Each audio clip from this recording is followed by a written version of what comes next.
Baik, bahasan kita kali ini adalah mengenai siklus ekonomi. Bagi adik-adik, siklus ekonomi itu apa sih? Nah, ketika kita bicara tentang siklus ya adik-adik, siklus itu adalah sebuah fluktuasi, sebuah perubahan yang terjadi.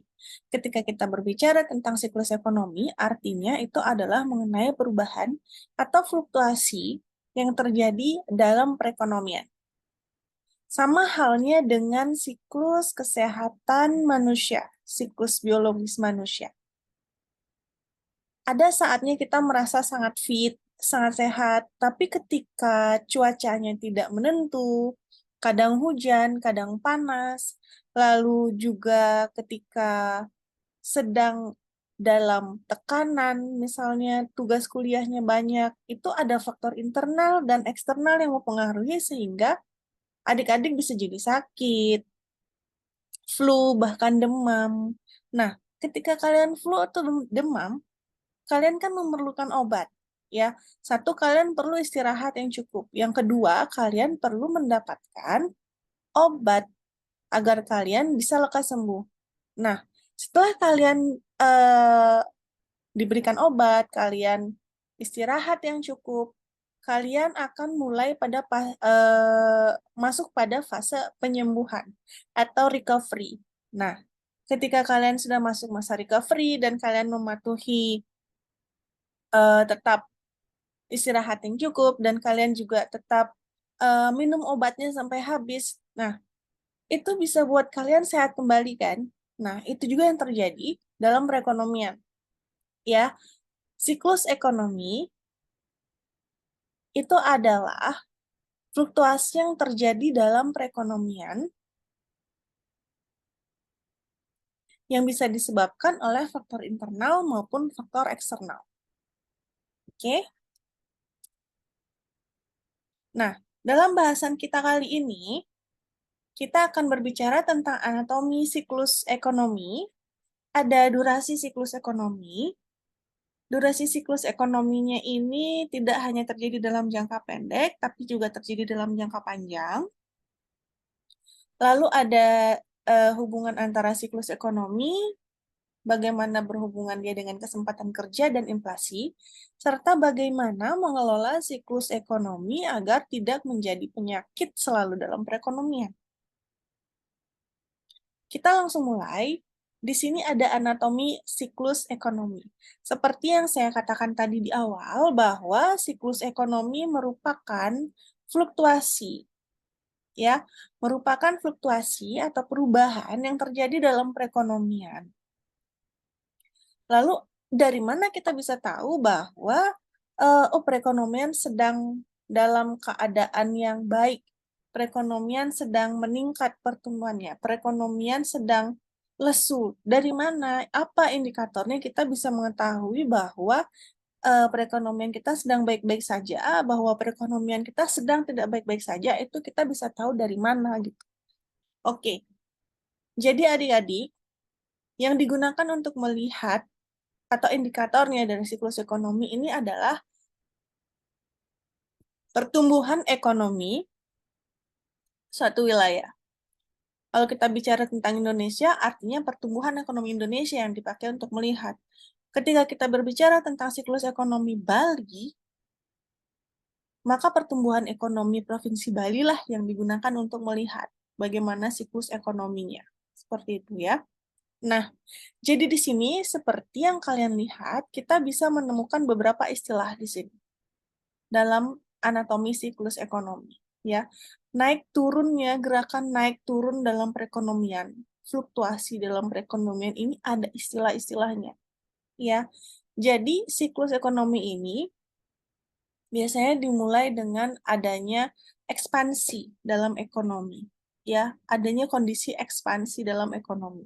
Kondisi ekspansi itu artinya adalah adanya kondisi di mana pendapatan dari pendapatan nasional itu meningkat.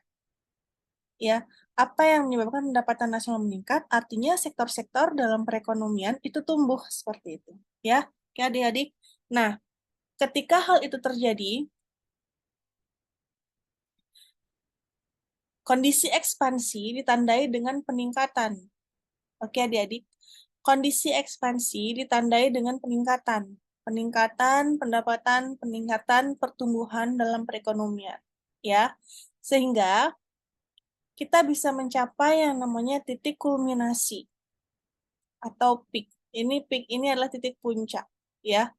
Nah, ketika kita sudah ada di dalam titik puncak, secara siklus pertumbuhan perekonomian itu akan menurun. Dari mana kita bisa tahu bahwa kita sudah ada di titik puncak? Kita ada dalam perekonomian yang menurun. Kita harus melalui ini dulu adik-adik. Ya, ini harus dilalui dulu. Sehingga ketika perekonomian itu dianggap lebih lesu dari periode sebelumnya, bisa digunakan perhitungan pertumbuhan ekonomi per triwulan, itu bisa dipakai. Pertumbuhan ekonomi per semester atau per 6 bulan itu bisa dipakai, sehingga itu bisa mencegah terjadinya penurunan yang semakin memerosotkan perekonomian, ya, seperti itu. Jadi hukumnya secara hukum alam, secara hukum biologis dalam ekonomi pun sama, bahwa ketika sudah mencapai titik puncak, pada akhirnya pasti akan ada penurunan. Nah, dalam titik penurunan ini ya, titik penurunan ini dinamakan namanya kontraksi dalam perekonomian. Kontraksi itu artinya kondisi di mana perekonomian mengalami penurunan, baik penurunan pendapatan atau penurunan output realnya atau penurunan pertumbuhannya, itu namanya kondisi kontraksi. Kalau tadi di kondisi meningkatnya pertumbuhan perekonomian itu namanya kondisi ekspansi yang menciptakan titik puncak dalam perekonomiannya itu adalah peak atau titik kulminasi ini. Oke. Nah, secara hukum alam, secara hukum biologis, dalam ekonomi pun sama. Ya, dalam ekonomi pun sama. Ketika kita sudah ada di puncak, itu pasti akan ada penurunan. Ini hal yang nggak bisa dihindari. Ya, ini pasti akan ada penurunan. Penurunan dalam perekonomian, penurunan output real, penurunan pertumbuhan, penurunan kondisi dalam perekonomian itu namanya adalah kondisi kontraksi. Ya. Nah, dalam kondisi kontraksi inilah yang patut untuk diwaspadai, yang patut untuk dikelola dengan baik melalui kebijakan-kebijakan, baik kebijakan moneter maupun kebijakan fiskal, agar penurunannya ini tidak sampai di bawah titik normal. Agar penurunannya ini tidak sampai di bawah pertumbuhan rata-rata jangka panjang ini, yang garis coklat yang lurus ini ya. Ini adalah pertumbuhan rata-rata jangka panjang. Ini yang garis berfluktuasi berwarna hijau ini semuanya adalah pertumbuhan real yang senyatanya memang terjadi.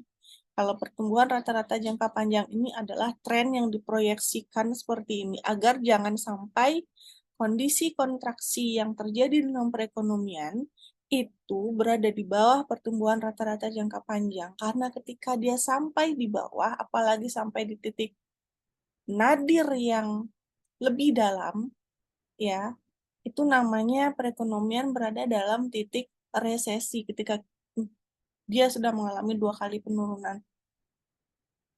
Dan lebih dalam lagi, namanya adalah depresi. Seperti itu adik-adik. Oke. Nah, dengan kebijakan nanti akan kita bahas ya, beberapa akan kita bahas.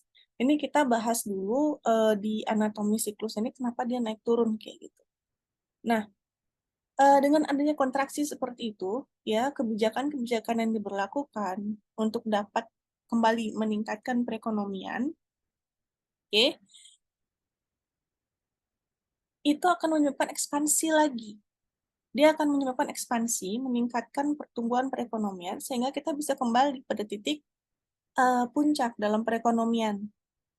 Ya, nah tadi saya hampir lupa mengatakan bahwa kondisi kontraksi yang terjadi dalam perekonomian itu bisa dipengaruhi oleh faktor internal maupun faktor eksternal. Faktor internalnya contohnya seperti apa? Misalnya kondisi perpolitikan negara itu sedang carut marut, seperti itu. Atau ketika Bali dilanda bom Bali, itu kan kondisi internal yang mempengaruhi ya, internal di dalam negara kita gitu.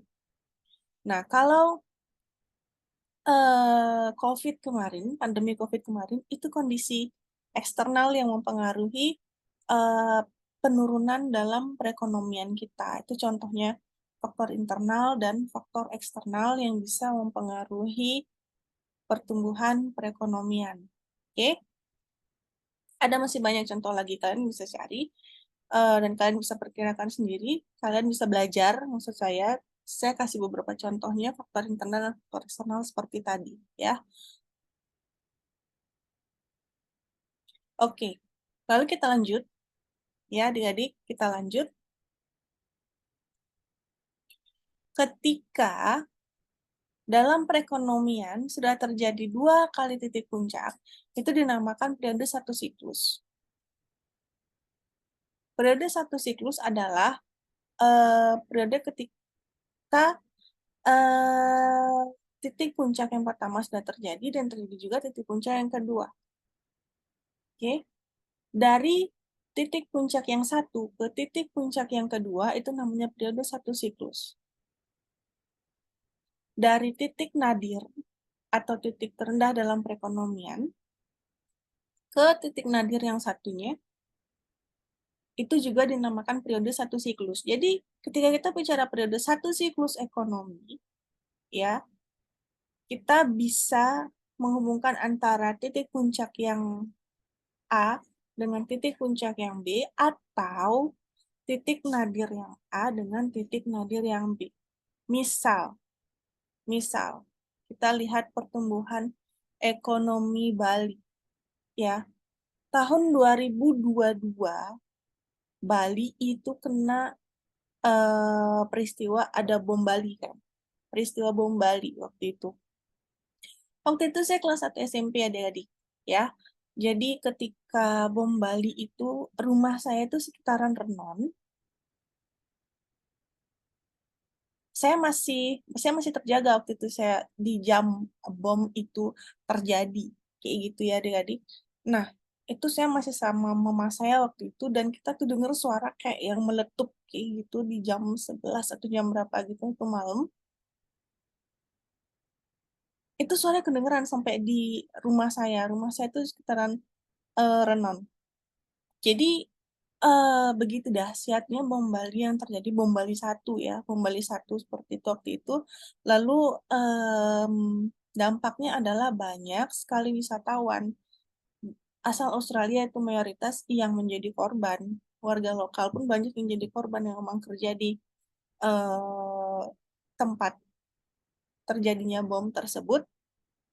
Akhirnya waktu itu di tahun 2022 terjadilah ban ya atau larangan berwisata bagi warga Australia yang mengeluarkan adalah pemerintahnya seperti itu. Ada banyak beberapa negara Eropa juga yang mengeluarkan banning seperti itu ya, tourism banning, eh, melarang warganya untuk berwisata ke Bali karena ke Indonesia khususnya ke Bali karena keamanannya diragukan, keamanannya eh, dianggap kurang, sangat kurang bahkan sampai terjadi bom seperti itu kan di sana. Nah, itu menyebabkan perekonomian Bali pertumbuhannya menurun. Kita bisa anggap itu sebagai titik nadir dari pertumbuhan perekonomian Bali yang sebelumnya nggak pernah kena eh, peristiwa yang seperti itu, yang sebelumnya nggak pernah disentuh oleh hal-hal yang seperti itu gitu. Nah, di tahun 2003, 2004 ya, dengan adanya dengan banyaknya kegiatan-kegiatan internasional, yaitu kebijakan nasional sih sebenarnya, kegiatan internasional yang diadakan di Bali, lalu dengan adanya sertifikasi dan yang lainnya, itu adalah bisa dibilang sebagai kebijakan-kebijakan yang dilakukan untuk dapat meningkatkan pertumbuhan perekonomian Bali saat itu, ya, adik-adik ya. Nah, perekonomian Bali itu perlahan itu mulai pulih, larangan berwisata itu sudah mulai dicabut, oke, sampai pada akhirnya di tahun 2005 ada satu bom lagi. Bomnya itu terjadi di Kuta juga, tapi di Kuta Square. Dan bomnya itu skalanya lebih kecil dibanding dengan bom yang terjadi di Legian di tahun 2022. Sorry, di tahun 2002, 3 tahun yang lalunya. Di tahun 2002 itu hmm, bomnya yang terjadi adalah kalian sudah tahu tempatnya karena sudah ada apa namanya monumennya ya, monumen waktu bom Bali itu yang sekarang sebelah monumennya terus ada VIP kalau kalian emang pernah sana ke tempat itu. Lalu untuk yang tahun 2005 itu bom bunuh diri di salah satu restoran di Kuta Square waktu itu. Dan itu juga kembali membuat perekonomian Bali em, agak menurun. Ya, ada beberapa banning tourism juga yang dilakukan saat itu oleh beberapa negara, meski saat 2005 korbannya tidak sebanyak tahun 2002, tapi itu cukup membuat Bali terpuruk lagi pariwisatanya seperti itu, ya. Nah, Bali saat dari 2002 dan sampai 2005 itu sudah melalui 2 kali titik nadir, ya, 2 kali titik terendah nadir dalam perekonomian. Jadi, kita sudah bisa mengatakan itu sebagai periode satu siklus ekonomi. Karena apa? Karena kita sudah menemukan satu titik nadir di 2002 dan satu titik nadir di 2005. Gitu adik-adik. Oke, semoga bisa dimengerti. Nah, lalu kita di sini mengenal ada 2 istilah yang berbeda nih. Ada istilahnya boom, juga ada istilah depresi. Ya, ada istilahnya boom, ada istilahnya depresi. Apa itu? Nah, boom ini adalah pertumbuhan ekonomi yang jauh lebih tinggi daripada pertumbuhan ekonomi biasanya. Oke? Sedangkan depresi adalah titik nadir yang jauh lebih nadir dibandingkan dengan eh, titik terendah dalam perekonomian yang biasa. Seperti itu. Kapan kita eh, merasakan depresi? Ketika pandemi COVID. Di Bali itu dikatakan resesi. Hanya saja resesi kita jauh lebih dalam dibandingkan dengan resesi nasional.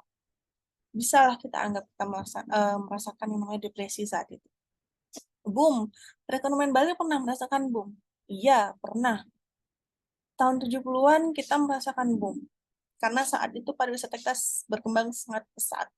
Sampai tahun 90-an akhir itu masih pesat sekali perkembangan pariwisata di Bali yang pertumbuhannya sangat-sangat baik gitu. Oke, ini dia yang tadi saya jelaskan ke kalian ya adik-adik. Ada ekspansi, ekspansi itu apa? Itu kalian bisa baca sendiri di sini. Karena tadi saya sudah menjelaskan saat kita berbicara tentang fluktuasi itu masing-masing dengan masing-masing istilahnya kayak gitu. Oke. Nah, ini dia gerakan satu siklus adalah gerakan dari satu titik kulminasi ke titik kulminasi berikutnya atau dari satu titik nadir ke titik nadir berikutnya. Yang tadi saya sudah berikan contoh tentang bom Bali yang dari ketemu nadir satu di 2022 dan nadir satu lagi di tahun 2005. Itu dia. Ini dia boom yang tadi saya katakan dan ini dia depresi. Kita sudah um, ada dalam penjelasan itu tadi. Ya, adik-adik ya. Kita lanjut aja. Di sini ada durasi siklus ekonomi. Oke, durasi siklus ekonomi ini penemunya tidak hanya satu orang. Yang pertama, ada siklus jangka pendek. Ini dinamakan Kitchen Cycle karena ditemukan oleh Joseph Kitchen, yaitu siklus jangka pendek itu sekitar 40 bulan. Faktor-faktor yang diduga mempengaruhi siklus jangka pendek adalah pengaruh alamiah dan adat istiadat atau kebiasaan. Yang kemarin, pandemi COVID, itu bisa kita katakan sebagai contoh dari siklus jangka pendek dalam siklus ekonomi, ya. Karena itu sifatnya adalah karena dari bencana, ya, bencana alam lah bisa kita anggap karena ada pandemi COVID virus di sana. Lalu yang kedua ada siklus jangka menengah atau Jugla cycle. Jugla cycle ini ditemukan oleh Clement Jugla. Ini berkisar antara 7 sampai 11 tahun. Lalu yang ketiga ada siklus jangka panjang, ya, Kondrativ cycle. Ini ditemukan oleh Nikolai Kondrativ. Siklusnya berkisar antara 48 sampai 60 tahun. Nah, ketika kita melihat satu siklus, ya, periode satu siklus, ketemu satu titik nadir ke titik nadir berikutnya atau titik kulminasi ke kulminasi berikutnya. Ini kita lebih gampang melihatnya dari titik nadir, adik-adik, kalau kita mau cari contoh. Kita pakai contoh dunia itu lebih bisa sih. Untuk durasi siklus jangka menengah ini, Great Depresi sepertinya bisa masuk. Kalau kita mau mencari titik kulminasi ke kulminasi berikutnya, Great Depresi tahun 1923 itu bisa masuk sebagai contoh. Lalu untuk yang siklus jangka panjang, karena ini puluhan tahun ya kisarannya, mungkin World War itu bisa kena. Ya, karena pemulihan dari Perang Dunia itu membutuhkan waktu puluhan tahun, adik-adik. Jadi itu yang bisa kena. Kayak gitu. Oke, siklus ekonomi dan kesempatan kerja. Di sini ada hubungan positif dikatakan antara tingkat output, ya, dengan kesempatan kerja. Kenapa indikatornya di sini digunakan tingkat output? Seperti bahasan kita pada pendapatan nasional, bahwa pendapatan nasional bisa dihitung melalui pendekatan produksi. Pendekatan produksi itu menghitung seluruh output yang dihasilkan, barang dan jasa itu output, ya. Seluruh output yang dihasilkan dalam perekonomian, kan seperti itu, dalam jangka waktu tertentu. Makanya di sini bisa dipakai ukurannya adalah output. Output naturalnya ini adalah trennya, ya. Gampangnya kita bisa bilang ini trennya, tren yang diharapkan terjadi. Lalu output realnya ini adalah yang senyatanya terjadi, kayak gitu. Di sini ada output, di sini ada penganggurannya, ya. Tingkat pengangguran natural ini adalah mudahnya kita bilang merupakan tren yang diharapkan terjadi. Tingkat penganggurannya diharapkan tidak meningkat, ya. Ini tren proyeksinya lah, ya, proyeksi beberapa tahun ke depannya. Tapi yang garis hijaunya ini adalah tingkat pengangguran realnya. Oke, jadi siklus ekonomi ini bisa mempengaruhi kesempatan kerja. Kenapa demikian? Karena ketika perekonomian berada dalam keadaan ekspansif, ya, bisa mencapai titik puncak, artinya perekonomian itu tumbuh, adik-adik. Ketika perekonomian itu tumbuh, kesempatan kerja pun akan meningkat. Begitu pula sebaliknya. Ketika perekonomian itu berada dalam keadaan kontraksi yang cukup dalam, akan berpengaruh dan sangat dirasakan oleh tenaga kerja. Bisa jadi ada PHK, kayak pandemi kemarin itu kita bisa pakai contoh. Ada yang dirumahkan, seperti itu. Itu dia mempengaruhi karena tingkat output realnya menurun, ya. Jadi terjadi kontraksi dalam perekonomian, di mana pertumbuhan ekonomi itu turun, sehingga berpengaruh terhadap tenaga kerja yang pada akhirnya bisa meningkatkan pengangguran ketika kontraksinya terjadi cukup dalam, seperti itu.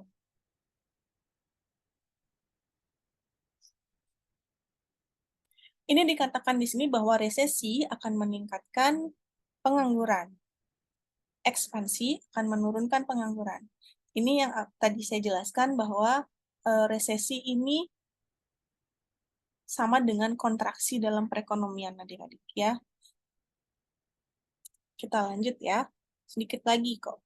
Siklus ekonomi dan inflasi. Jadi ketika perekonomian itu berada dalam kondisi ekspansi, ya, berada dalam kondisi ekspansi, dan inflasi berada dalam inflasi normal, ya, berada dalam inflasi normal, dia akan cenderung meningkatkan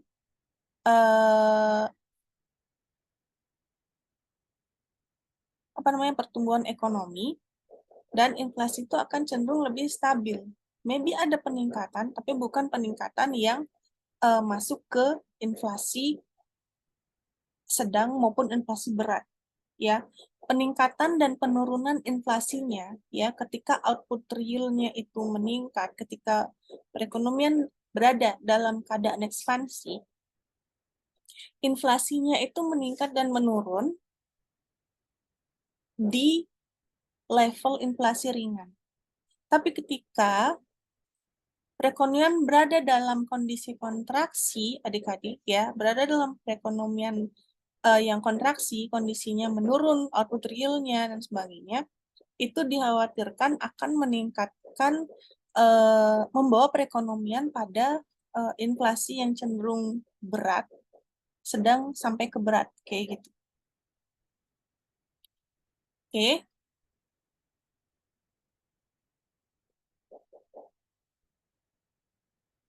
Nah, tapi ketika perekonomian itu berada dalam inflasi yang sedang maupun sampai ke berat, itu justru jumlah uang beredarnya diturunkan kan adik-adik.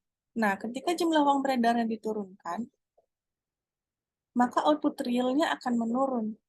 Sehingga dia bisa menurunkan menurunkan inflasi dalam perekonomian. Dan bisa membuat perekonomian kembali menjadi lebih stabil, pergerakannya ini dijaga agar lebih stabil. Ketika naik, nggak naik banget, ketika turun, nggak turun banget, kayak gitu. Jadi di satu sisi, penurunan output real itu bisa dikatakan sebagai obat dalam menyembuhkan inflasi sedang cenderung ke berat, ya. Karena mencegah inflasi itu naik lagi ke level yang lebih tinggi yang bisa menyebabkan perekonomian berada dalam keadaan depresi atau stagflasi kalau kalian masih ingat stagflasi, dan kalau kalian sudah lihat dan sudah simak video pembelajaran tentang inflasi, kalian pasti ngerti maksud saya. Oke, lalu kita bisa masuk ke pengelolaan siklus ekonomi. Ada kebijakan jangka pendek dan kebijakan jangka panjang di sana. Nah, kalau kebijakan jangka pendeknya itu ya, ketika terjadi peningkatan inflasi yang hampir naik ke inflasi sedang, itu bisa diberlakukan kebijakan fiskal dan moneter yang bisa mempengaruhi permintaan dan penawaran agregat dalam jangka pendek. Apa yang bisa secepat itu mempengaruhi permintaan dan penawaran agregat dalam jangka pendek? Kalau fiskal itu adalah adanya pengenaan pajak yang ditingkatkan, jadi pengenaan pajaknya ditingkatkan, ya, seperti pengenaan pajak pertambahan nilai yang awalnya hanya 10% dan sekarang menjadi 11%.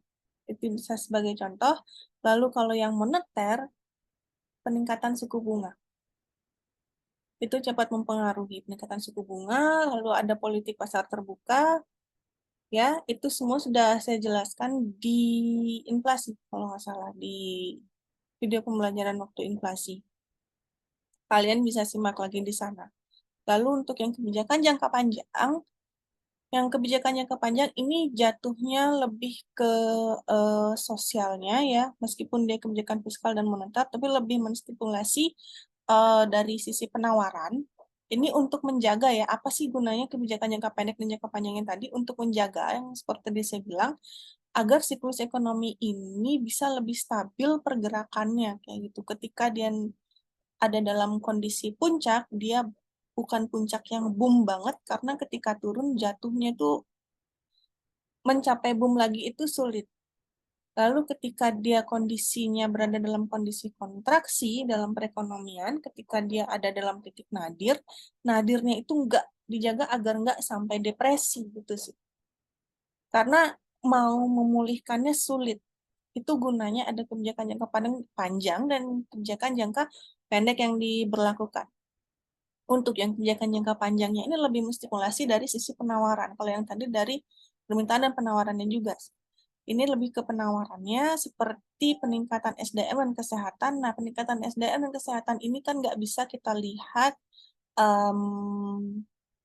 hasilnya dalam 1 atau 2 tahun adik-adik. Ya, peningkatan SDM ini jangka panjang sifatnya, itu di atas 10 tahun. Contohnya aja, kebijakan yang diberlakukan pada masa Orde Baru, ada yang namanya kebijakan wajib belajar 9 tahun, itu baru terlihat hasilnya bisa membangun suatu desa adalah